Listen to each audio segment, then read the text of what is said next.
Al-Mutanabbi Street runs off one of the main streets in part of Baghdad that from the earliest maps has been called the Scribes Quarter. So there has always been book activity in that area. It's where people would meet and they would browse books together and then stand and talk together.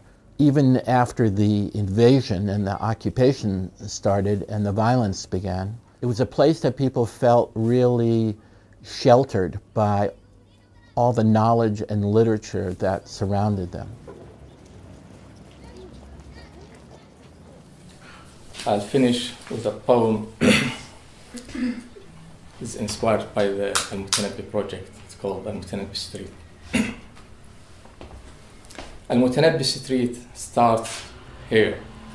I mean there, not too far away, close to the Tigris in Baghdad, where the blind bomb was.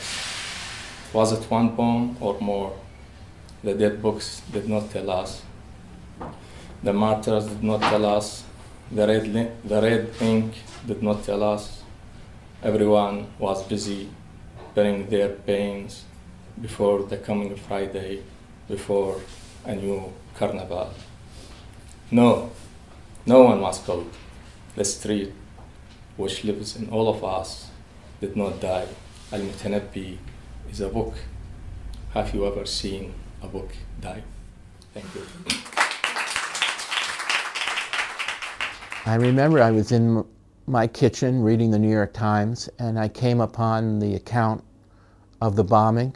I'm a poet and I have a bookshop in San Francisco. As a bookseller, that's where my bookshop would be on Al-Mutanabbi Street. I felt immediately that would be my cultural community. And suddenly the distance between myself and the Iraqi people just dropped away.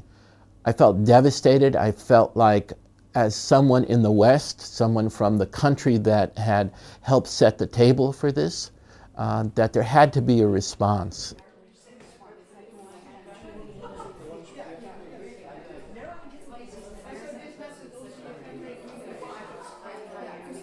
I wanted something that someone would walk up to and encounter. In the West, emergency people are often called first responders.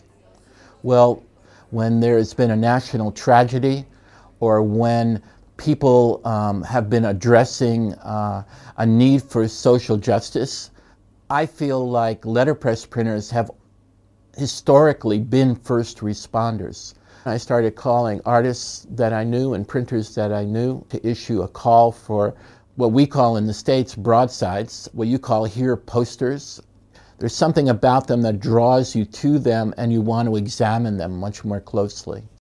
The Shahbandar Cafe was kind of an institution, a cafe in Al-Mutanabbi Street where people often go on Friday and talk. It was decimated as part of the bombing and the owner lost several of his sons. His wife died shortly after due to the trauma, but yet it was rebuilt. I wanted to celebrate the rebuilding and that resilience, but at the same time commemorate the loss. I didn't want this to just be one event and then it would all be over and we would have done our part and we would forget about this. I wanted it to stay in people's memory, in the forefront of their consciousness. Sandal! Sandal! Where's Sandal? Ugh, these stupid blackouts always getting in the way. Sandal! Oh, hello there. Oh, I'm looking for my dog, Sandal. You're not Iraqi, are you? No. Well, to you, his name is Sandal, as in slipper, as in shoe. Oh, what a fancy camera you have. Not much left, really. It's not, how do you call it, Waterstone. Anyways, I'm happy for you to take all the photos you want, as I told your colleague, but please remain on this side. This is my good side. I don't appreciate photos being taken on my left side. It's very offensive to whoever is viewing the photo. I'm just joking with you. But have you seen Sandal? He's a black Labradoodle Schnauzer. Bit of a mix. His conception was quite the event. He's like this high, this wide, fluffy. Well, he used to be. I shave him. He can't handle the heat, poor thing. I can't handle the heat. I'm sure you can't either. You know, we can cook eggs on the car bonnets here in the summer. You better tell your armpits to pace themselves. Oh, Sandal. I hope he's not lost again. He loves to wander. He goes out on his own around Al-Mutanabbi, lounging in the shade. He loves to listen to the sounds of children running around, struggling to carry books taller than themselves. People discussing, arguing, men always thinking they're right. I remember one time, before all of this, he went out from the crack of dawn. I knew he wasn't in the house because he would normally come and wake me up with that smell only dogs can make. So he went out in the morning and I woke up, made some chai and I went to work and he wasn't there. So I started to get worried. I went to look for him everywhere. And eventually I found him lying on his back, his paws in the air, with two little boys rubbing his belly, giving him water and bits of kebab they must have had left over from their lunch. I shouted, "Sandal!" And he jumped up, he looked at me, he looked at the two boys and slowly made his way over to me with his head hanging low. He always knows when he's done wrong, his head almost on the floor in shame. Oh, I'm sorry I'm boring you. Let me stop talking. I know you have work to get on with, and who knows how long the lights will be on. Carry on, please. Can I get you some tea? You know, tea here is like the glue that holds this street together. No matter what, there is always tea. It really accompanies all of the emotional states. Good on a good day, perfect on a bad day. You know, I went to England some time ago. I have relatives there, and they took us tea tasting. It was unbelievable. The variety. No pun intended. Honestly, you could pick a different kind of tea every day for the rest of your life. It really was something. Here we have our famous black tea, and I personally like to dabble in Turkish coffee now and again. I like to tip the cup over onto the plate when I finish, let the granules settle upside down, and then once they have set, I read my fortune in the pictures made in the cup. It's a skill, one I am yet to master, but I like to think I'm good at it. One time, I was looking very hard, and I saw myself, I saw Sandal, and we were somewhere abroad, and I was finishing my degree, and I'd opened up a book cafe. There were people laughing, drinking tea, reading book after book, dogs running around, and my husband, well, it was so vivid. I never washed that cup, but as most of the stuff in here, it got a little destroyed. Anyway, I'll go and make you some tea. Or would you prefer coffee? That way I can tell you if those photos are going to come out well or not. I'm just joking with you. And please, if you see Sandal, just shout.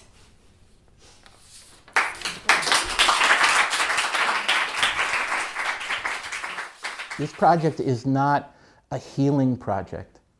And that is because you cannot heal until you understand how extensive the wounds are. And the wounds on the body of Iraq, both literally and metaphorically, are still rising to the surface. And it will be many years before we understand what we have done in that country. I mean, I never want someone to leave the exhibit feeling better about themselves. I want them to be troubled by this work in the very best sense of that word, and begin to examine where their own personal responsibility is, and look for places where Al-Mutanabbi Street starts within their own community.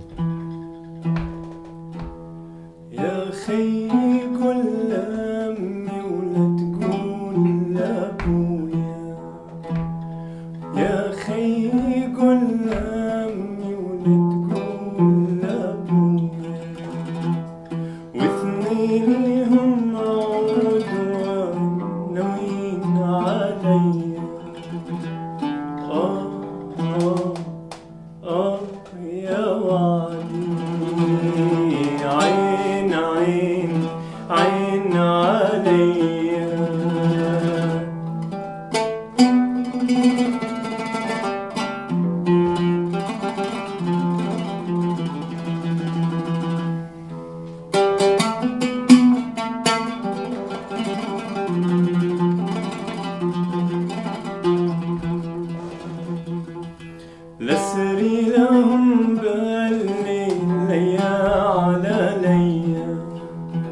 لسري لهم بالليل ليالي ليا وانتعبت الرجلين روحي قوية يا وعدي عين عين عين علي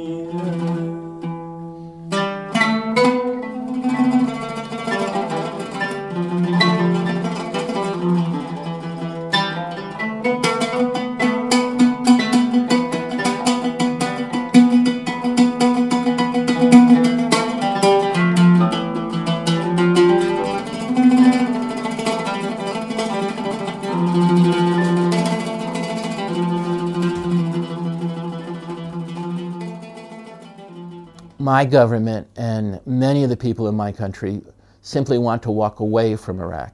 I mean, they just do not want to look back. And this project refuses to let them turn the page. He says to write poetry after Auschwitz is barbaric, he says. He says to write poetry after Auschwitz is barbaric. Well, let me adorn you with the following. We are nothing but literary, multisyllabic barbarians, spouting poetry guttural from ashy lungs to fluttering tongues, writing from right to left, reading from east to west, for words are all we have left. Welcome to Iraq. And the first time I heard the word Iqra was not from Jibreel, but rather a long-haired, wide-eyed Iraqi woman, accent running thick. And so when Tony Snow lies on the Bill Maher show that no Iraqi girl went to school pre the Second Gulf War, I say boasting Gentiles need not loosen their wild tongues, need not cover Picasso's Guernica at the UN, need not tell a 4 to 5 second lie on 45-minute WMDs, need not spill blood to fill tanks of US-made SUVs. So please do not star-spangled freedom fries me. God will not save your queen. Spare me the first scene of the Exorcist film, the demons that can only emerge from Iraq. You have not seen anything yet. And by the way, the Arab in Iraq doesn't appreciate your Apple-inspired pronunciations. I will not be taken by 100,000 frat boys in army fatigues, nor will I care for a cowboy on an aircraft carrier telling me daddy's mission was accomplished. Him thinking the desert is big enough for both him and the Arab. But where is the cure when a stranger is killing an Arab? But if you see the teeth of an Arab, do not think he is smiling at you. He is smiling at the blowback on track right behind you. But this isn't some revenge fantasy war porn. No, this is about the destruction of culture, of peoples. And this is not simply a poem about war. This is a war of words we wage forth when shrapnel burns through timeless papered ideas on a street replete with text turned into dust, and Darwish's linguistic carcass lies mangled beside Mahfouz, and we can't even find Mutanabbi's poetic flesh with corners burned brownish under the rubble, Gutenbergian death. This, an assault on words. This, an assault on words. This, hatred of time, a rape of memory. This, like killing my mother before I am even born. Just ripping my roots while I stand. This, castrating tongues of literate women and men. This, Beit al-Hikmah all over again. This, 1258 in 2007. This, unforgotten menace. And so by all means write, document, resurrect, grab the transcripts amid the flames, conceal them under dress like precious children, and for every book burned, write 2, and for every vaporized verse, write 6. Manuscript manifold, words galore. Where do I think I am? Mesopotamia, man. So yes, right after Auschwitz, right after Iraq, nothing more violent than silence. Words surpass fragile bodies. Gulhum yahi, they would need an IED to go off in my vocal cords before I will be stifled. And even then, my guts will spell bloody rage on the pavement. Gulhum yahi, they would need paralytic sanctions imposed on my fingers before the writing stops. And even then, I will dictate to the air around me. Ugulhum yahi, much like the steed, the night, the desert, the sword, the spear, the paper, and the pen know me. We will speak until the resolutions, treaties, and governments know us. For I too am Baghdad, and we Babylon, and we Babylon, and we Babylon, and on and on. Thank you. When Al-Mutanabbi Street was bombed, people just broke down and cried. I mean, people felt that what else can be taken from us? You know, this is our culture. I mean, this was an attack on culture. Al-Mutanabbi Street for us is a starting point. But there are Al-Mutanabbi Streets all around the world. Any street that holds a cultural institution, an arts organization, any university. Culture and writers are continually attacked by those who either want power or want to maintain power. And we stand with all those people in all those places. I like to say that wherever someone sits down and begins to write towards the truth, or wherever someone picks up a book, that's where Al-Mutanabbi Street starts. The dimness of nightfall, candles dripping, lights glowing, a desk full of paperwork.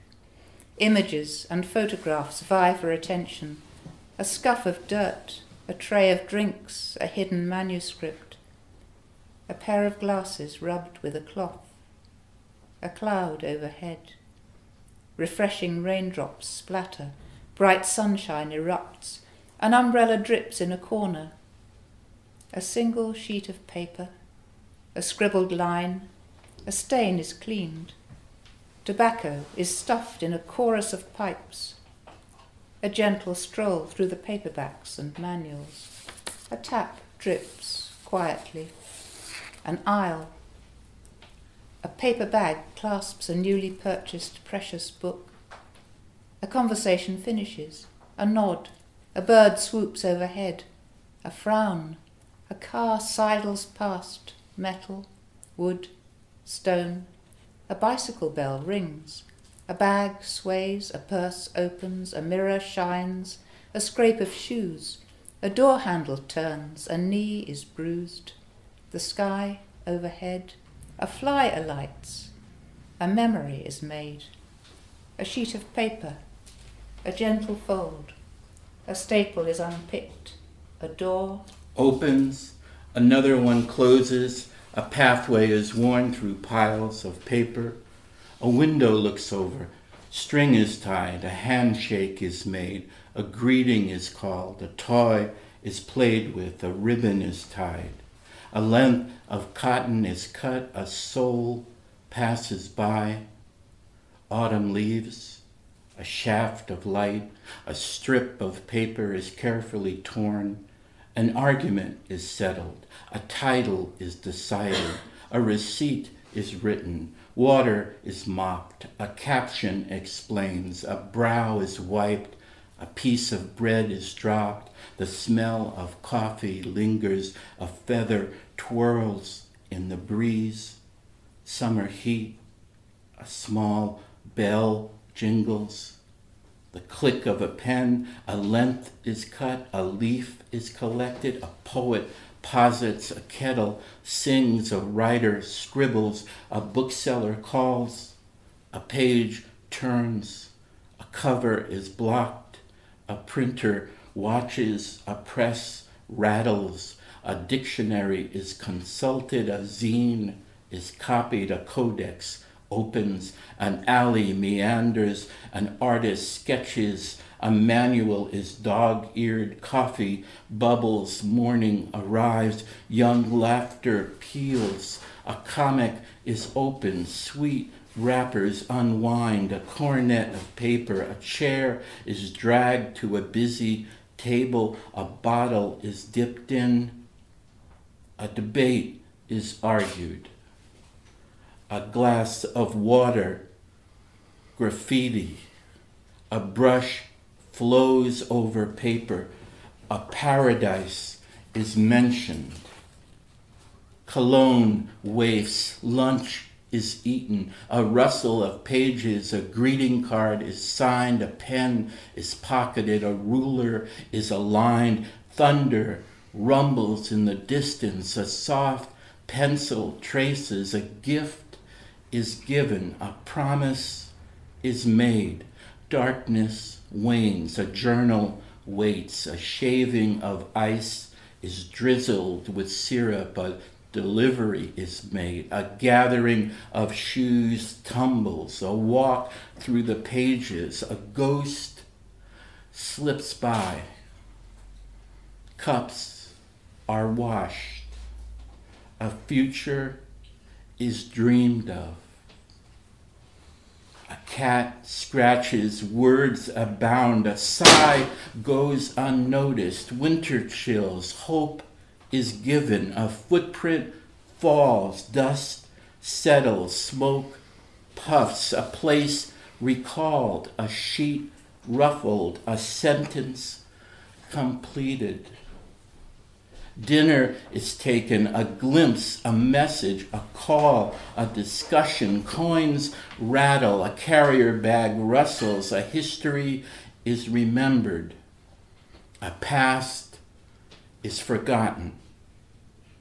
A step, a telephone rings, a flutter, a stairway, a ledge holds a flower pot, a dog sleeps, a pamphlet circulates, a drawer is shunted, a drawing emerges, an ink pad is freshened, a folder opens, a needle is threaded, a purchase admired, a label is stuck, a block is made, a badge is pinned, a button stitched, leather is softened, a dream, a whisper is heard, a sea of booksellers, a shout in the midst.